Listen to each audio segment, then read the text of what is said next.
dragi windsurferi, vă vorbește președintele, adică subsemnatul. Suntem în spotul de la Ialisus din Rhodos, unde vă dorim să veniți și voi vara asta. Hang loose!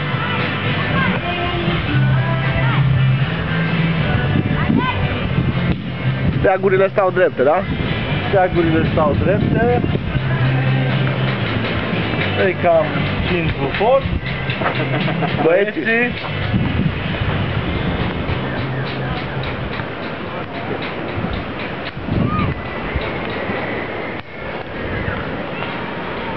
Fetele de vârsta a treia, care se relaxează. Da. Și a patra. Căpăciuni.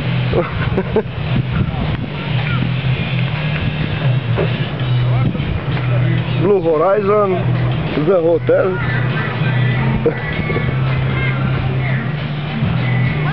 And happy birthday, Mr. President. Happy birthday tu. Lasă Uzo și prostiile și treci la treabă, că avem treabă. Hai. Hai. Să pune vântul, așa S-o pus, numai lenea e mare. Hai, lasă berile. Ok. Bye bye.